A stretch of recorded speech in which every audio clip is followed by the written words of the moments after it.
Wetu katika alasiri hii leo basi unaanzia kule Mbeya, ambapo tunaangazia mshindi katika sekta ya elimu katika tuzo za Malkia wa Nguvu 2025 zilizofanyika mkoani Mbeya, ambapo tuzo hiyo imeenda kwa Dr. Miriam ambaye yeye aliona ni sahihi kuwashika na kuwaonyesha mwanga watoto ambao wanazaliwa wakiwa na tatizo lile la usonji, tunaliita autism. Malkia huyu baada ya kujifungua mtoto mwenye changamoto hiyo akaona ni vyema kuanzisha kituo cha elimu jumuishi kwa watoto wenye usonji ili basi na wao waweze kuwasaidia watoto wengine, na leo hii basi akiwa anasherehekea kwa kuweza kufikia watoto zaidi ya 100 ambapo wamepita kwenye kituo hicho. Tuungane na mwenzetu Thuaiba Jamal kwa undani zaidi wa makala ya mwanamama huyu Malkia wa Nguvu. Abalendwana na abarumiana leleno pambea tuendeligwe na Malkia wa Maka namba 1 Mkufuma Clouds Media Sheba Kusaka.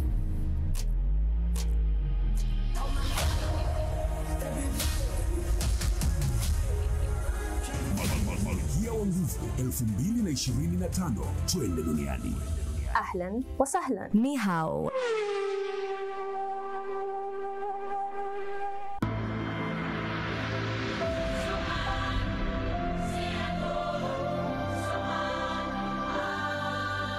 Kutoka kwenye boma la chifu mkoa wa Iringa, jukwaa la Malkia wa Nguvu 2025 linakukutanisha na Dr. Miriam Elisha, mwanzilishi na mkurugenzi wa kituo cha elimu jumuishi aliyegeuza changamoto ya mwanae mwenye usonji autism kuwa chachu ya mabadiliko makubwa katika jamii ya Iringa na Tanzania kwa ujumla. Jina langu naitwa Dr. Miriam Elisha, ni daktari wa falsafa kwa maana ya PhD. Nimesoma Inclusive Education for Children with Autism. Ndio mkurugenzi na muasisi wa kituo hiki cha Unique Child Academy, ambapo tunatoa elimu jumuishi kwa watoto wenye usonji. Kituo chetu kilianza mwezi Januari mwaka 2018 baada ya kugundua kwamba kuna changamoto ya kwanza kuelewa usonji. Hapa na yakumbuka maneno ya Waswahili kwamba chuma cha joto hakikosi doa, kwani Dr. Miriam pamoja ya kuwa mbobezi wa maradhi ya usonji, lakini alijifungua mtoto mwenye kisa cha maradhi hayo hayo,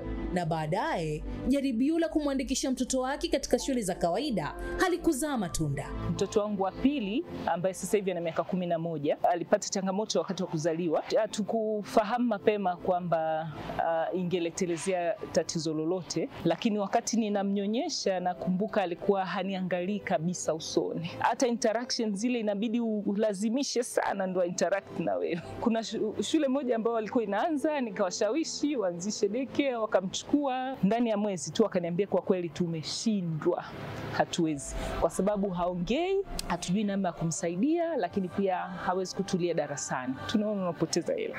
Ilimgharimu kitambo kiasi kutambua kuwa mwanaye ana tatizo la usonji, na ilimuumiza sana Miriam ambaye alikabiliwa na visanga kadhaa na kumfanya arejee darasani kupata utaalamu ili amhudumie mwanaye na kuendesha kituo hiki. Kwa sababu nilikuwa sina ufahamu kuhusu autism, ilibidi nianze kusoma.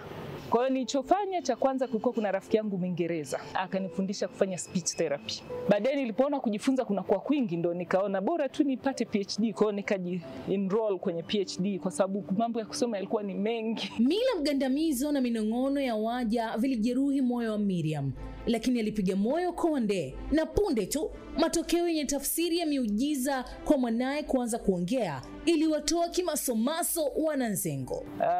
Na kidogo ukiwa una milo mitatu basi wanasema kamtoa kafara mtoto wake ili apate mali. Hayo yalikuwepo, lakini anatoka mbali na maneno ya mbali. Wakati mwingine unasikiliza unaendelea. Aliongea neno la kwanza akiwa na 5 years. Kuichi kituo kukua kimekuwa kwa word of mouth. Kwa hiyo watu walikuwa wanajua na mtoto haongei na mtoto ana shida hii. Kwa hiyo kila walipokuwa akipata improvement wana notice. Kwa hiyo walikuwa wakikutana na mzazi, mtoto wako aongei, nenda kwa muone Miriam. Miriam ni mwenye furaha na mara nyingine huburudika kiasi kwa vipawa vya watoto hawa hapa shuleni.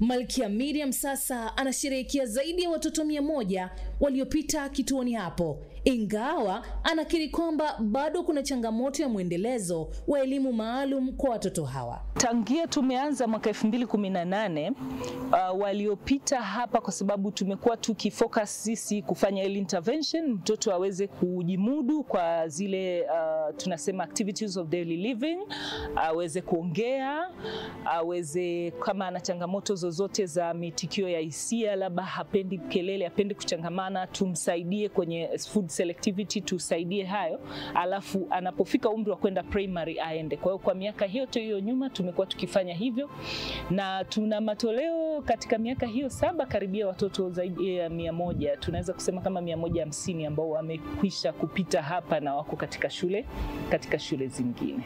Dr. Miriam ameweza kushirikiana na taasisi mbalimbali za ndani na nje ya nchi katika kupata vifaa, mafunzo na rasilimali zinazowasaidia watoto hawa kujifunza kwa njia wanayoweza kuelewa. Kwa sasa Miriam anapigania kupata eneo kubwa zaidi kwa ajili ya kujenga kituo cha kisasa chenye vifaa vya kutosha na sehemu ya tiba ya afya ya akili, na kuanzisha chuo cha kutoa mafunzo maalum kwa walimu wa watoto wenye mahitaji maalum. Tunatamani kukua na sasa kumove kutoa huduma za primary school. Tuko kwenye hatua za ujenzi wa shule ya primary kwenye eneo kubwa zaidi kulingana na vigezo vya Wizara ya Elimu. Tuna eka 3.5 ambayo tayari tunayo. Tunataka kuendeleza majengo kwa ajili ya ili waendelee shule ya msingi kwa namna ya huduma tunayoitoa, waweze kupata maximum support. Safari ya Dr. Miriam ni mfano wa jinsi maumivu binafsi yanavyoweza kuwa chanzo cha mabadiliko chanya kwa jamii kupitia kituo chake cha elimu jumuishi. Ametengeneza daraja kati ya watoto wenye usonji na jamii inayowazunguka. Wakati ni kifuta chozi lenye mgandamizo wa hisia za upendo na fahari ya Dr. Miriam, namtangaza kuwa huyu ndio mshindi wa tuzo ya maboresho katika sekta ya elimu. Huyu ni kitukuu kabisa cha Chifu Mkwawa. Nasema Musage Mbemuli. Dr. Miriam Melisha, Malkia wa Nguvu 2025, twende duniani. Naam, ndio Malkia wa Nguvu namna huyo. Tumeweza kumwangalia kwa undani kabisa kama tulivyoweza kuelezwa Dr. Mariam, kile ambacho kinakifanya kupitia watoto wenye changamoto ya usonji ama autism, na tumeweza kuona jitihada zake, na ndio maana basi akaweza kuvikwa taji hilo kubwa kabisa la Malkia wa Nguvu kwa mwaka huu 2025. Pongezi sana, bila shaka na wengine pia wataendelea kufuata nyayo zako, ili kwa pamoja kama wananchi na taifa tuendelee basi kuwasaidia watoto wenye changamoto ya autism na wao waweze kuishi maisha ambayo yanatakikana na yanastahili na ni haki yao. Baada ya kuangalia hilo, sasa twende katika mikoa mingine, tumulike na jicho la habari.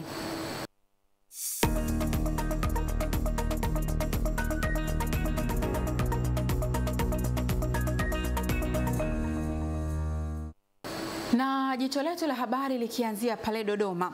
Serikali imesema hakukuwa na ushirikiano wa moja kwa moja wa kiserikali kati ya nchi ya Marekani na Tanzania, bali mashirika ya nchi hiyo ndiyo yalikuwa yakishirikiana na taasisi mbalimbali za kiserikali, ambapo serikali imeshaanza kufanya tathmini ya athari za kusitishwa kwa misaada kutoka kwa nchi hiyo.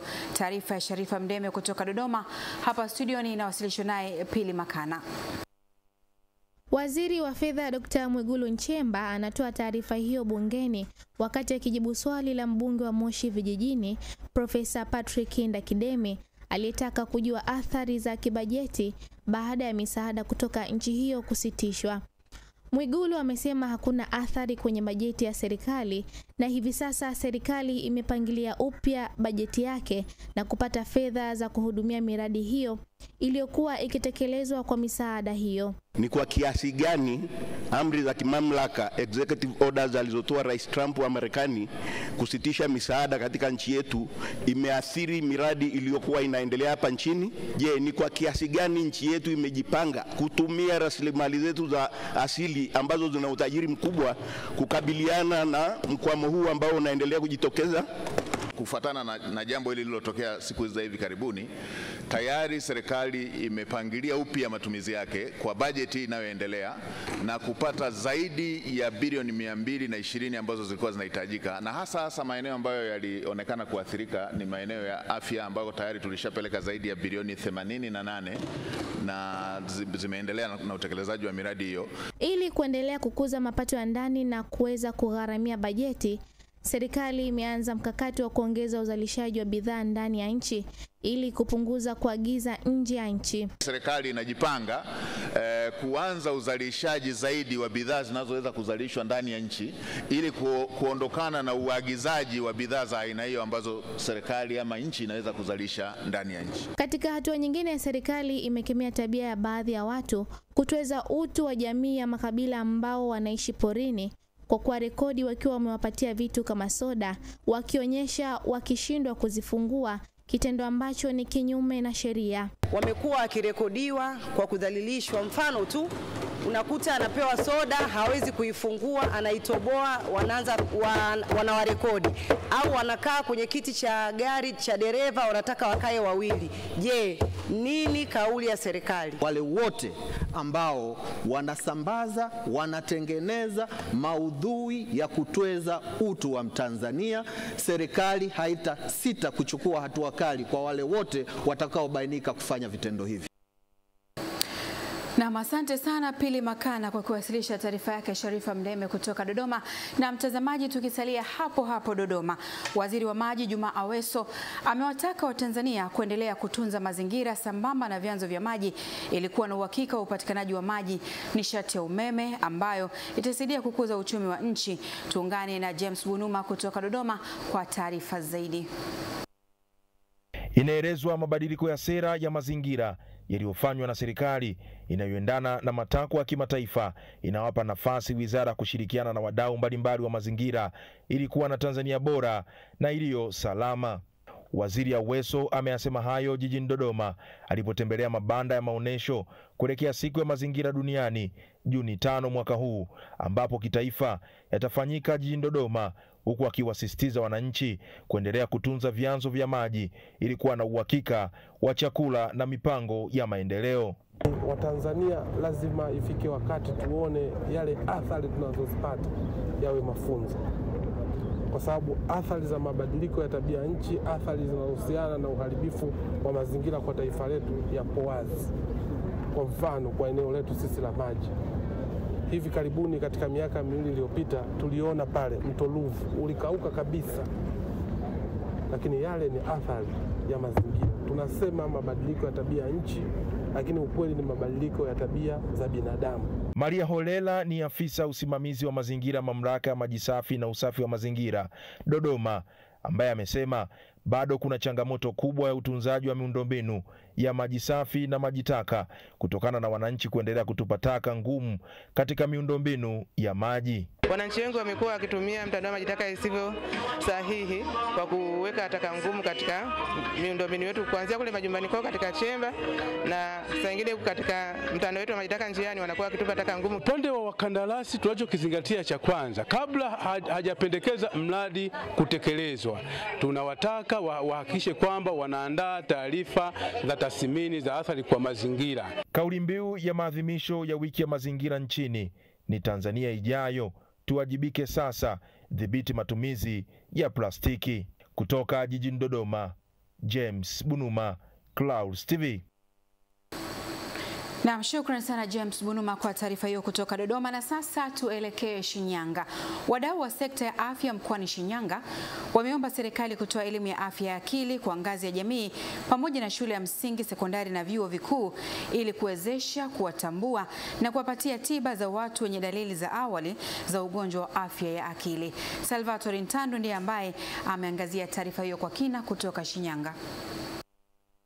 Rai hiyo imetolewa na wadau wa afya kutoka mikoa mbalimbali hapa nchini katika mkutano wa afya ya akili uliokuwa na dhima ya kujadili na kutafuta suluhisho la ugonjwa wa afya ya akili hapa nchini. Neema Roswe na Sigifridi Shirima ni baadhi ya washiriki wa mkutano huo, wameeleza tija ya elimu ya afya ya akili kwa jamii. Tulikuwa tukizungumzia elimu ya afya ya akili ambayo inatolewa mashuleni kwa shule za msingi, sekondari pamoja na vyuo vikuu.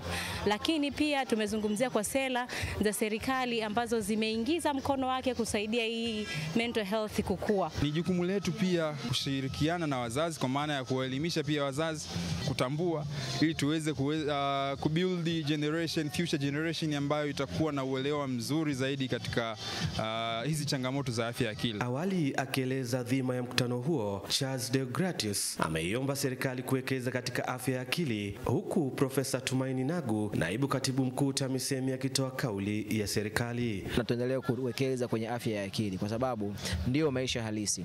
Inaweza kawa wewe ukamwokoa jirani yako kwa kumsikiliza na kuweza kumuelewa, lakini unapoendelea kumnyanyapaa, unapoona kwamba ni dhaifu kueleza mapungufu aliyokuwa nayo ya kiakili, hata mpe nafasi ya kuweza kumsikiliza, kwani suluhisho linaanza na mimi na wewe. Serikali itaendelea kuchukua na inaendelea kuchukua hatua madhubuti katika kuimarisha ajenda ya afya ya akili nchini.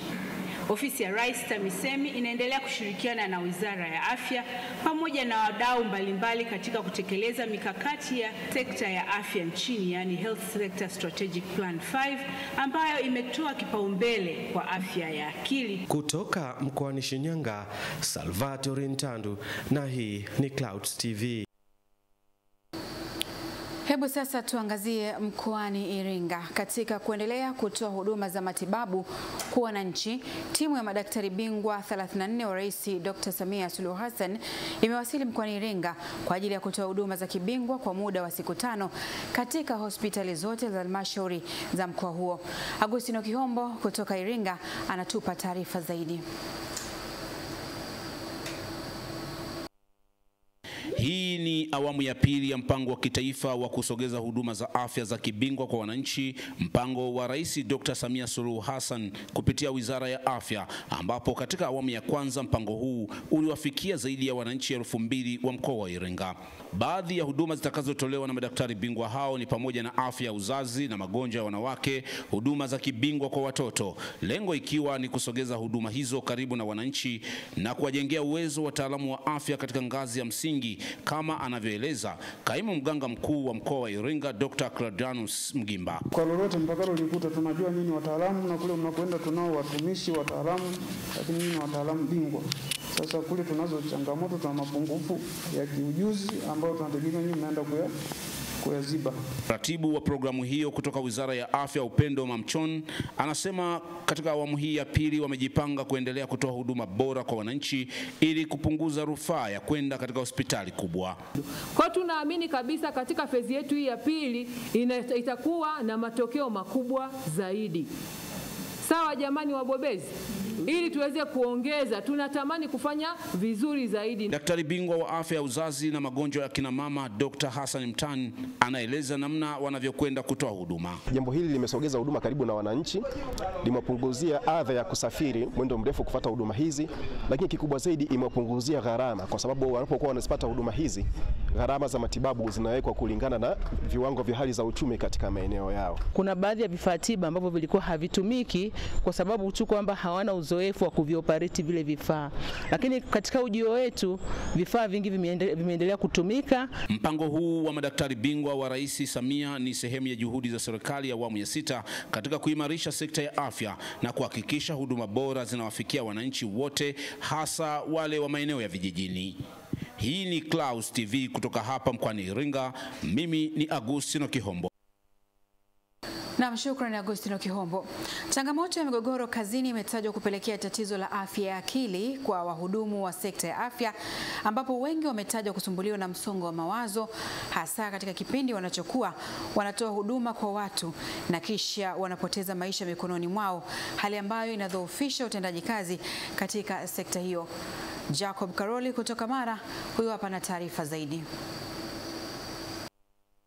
Migogoro kazini imetajwa kuwa chanzo kikubwa cha tatizo la afya ya akili kwa watumishi waliopo katika sekta ya afya, ambapo baadhi yao wamekuwa wakikumbana na changamoto mbalimbali kazini, ikiwemo wagonjwa kupoteza maisha wakati wakiwahudumia. Wakitoa kauli hizo ikiwa ni wakati wa hafla ya changizo la kutunisha mfuko wa sherehe na maafa kwa ajili ya kuwezesha upatikanaji wa gari aina ya Coaster na ugharimu shilingi milioni 50 iliyoandaliwa na jumuiya ya madaktari, wakunga pamoja na wauguzi katika halmashauri ya mji wa Tarime mkoani Mara. Sisi kama watumishi wa idara ya afya tunaotoa huduma tumekuwa tunakumbana na mambo mbalimbali ambayo yanapelekea tuweze kuwa na changamoto ya afya ya akili. Changamoto moja hapo pia naweza nikasema ni sonona kama ambavyo wanaelezea katika lugha ya Kiswahili, au changamoto za kisaikolojia. Kama unavyofahamu, kupoteza mgonjwa sio jambo ambalo ni rahisi kwa mtu yoyote ambaye ana moyo wa nyama, lakini pia ana mwili ambao ni wa kawaida ambao umeumbwa kwa udongo. Kwa upande wake, mganga mkuu kutoka halmashauri ya wilaya Tarime Dr. Amini Vasomana akatoa rai yake kwa watumishi wa sekta ya afya katika kuwahudumia wananchi. Kwa maana kazi tunazofanya ni nzito, mheshimiwa. Ni kazi ambazo ni za lawama kubwa, lakini namshukuru Mungu mambo yanakwenda. Akiendesha harambee hiyo kama mgeni rasmi, mkurugenzi wa kampuni ya uchimbaji wa madini ya Soya One Limited ndugu Chacha Soya ametunisha mfuko huo kwa kuchangia kiasi cha shilingi milioni 4.3, ambapo ameonyesha kusikitishwa na changamoto zinazowakumba watumishi hao wa sekta afya, ambapo amewataka kutoa huduma iliyo bora kwa wananchi, kwani malalamiko hayaendi moja kwa moja kwao, badala yake yanakuwa yakiangukia serikali. Mkihudumia wananchi vizuri, mnaisaidia serikali. Wananchi wasipohudumiwa vizuri, ni kumaanisha serikali ndio inaolaumiwa na waheshimiwa ambao wako juu yenu. Mimi ni Jacob Karoli na hii ni Clouds TV. Na asante sana Jacob Karoli kwa taarifa hiyo kutoka Mara, ambayo inahitimisha jicho la habari kwa siku ya leo. Na sasa twende kuperuzi katika kurasa pendwa za mitandao ya kijamii, The Screenshots.